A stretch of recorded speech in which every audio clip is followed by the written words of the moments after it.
bass players tonight. That's what's happening tonight. That's right. 2 Jewish bass players talking shop. As usual. As usual. Yeah. Do you want to sit? Let's do it. Let's sit. Let's Okay. sit. This is the sitting portion. Let's all sit. Have a civilized conversation. Okay, so read your book, Geddy. Sorry? This is the hard-hitting part of the interview. Okay. So, in this book, there's a lot of death. That's true. There's death, there's the Holocaust, which we'll get to, there's brain tumors, there's cancer. On the other hand, there's cocaine, Gene Simmons,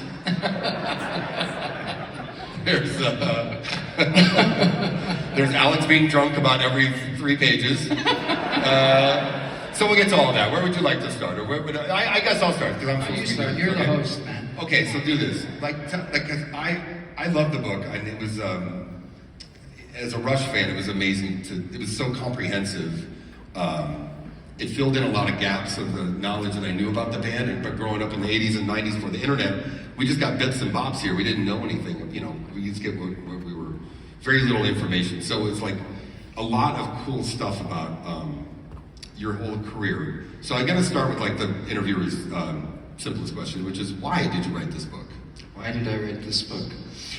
Well, I never really wanted or was interested in writing a memoir. And after I did my first book, The Big Beautiful Book of Bass, my publisher, yes, I'm sure you will. Yeah. My publisher was nudging me once in a while, hey, maybe you want to write a memoir. But it wasn't until after my friend and bandmate Neil passed away in January of 2020. And I noticed also that I was watching my mother start to descend into dementia, which is a terrible thing for anyone to witness. I'm sure you all have experienced it in your families. And then this pandemic thing happened and we were locked down. So there I was with these very reflective, difficult things to work through. Right, yeah. And so my friend and co-writer Daniel Richler, who's the son of an author, a great Canadian author, Mordecai Richler, he was really a great author. Duddy Kravitz and on and on. Anyway, he was in London, I was in Toronto, we were locked down. I guess you could say I was depressed. And he started sending me what he called evocations. And they were little, one-page stories about memories of his dad. And then he would challenge me and say, why don't you write something, a memory of your dad? And so I thought, okay, this is an interesting game. I'll do that, I'll play. So I started writing him back, and we went back and forth. This was probably in the early fall of 2020. And he noticed that my stories were getting longer and longer. And he suggested that perhaps I was writing a book. Was he playing you? Was he trying to get... I think he was playing. Okay, right. Yeah, I think he was playing. He was looking for a gig, I think. Yes. So he said, I think you're writing a book, and I think you should write a book.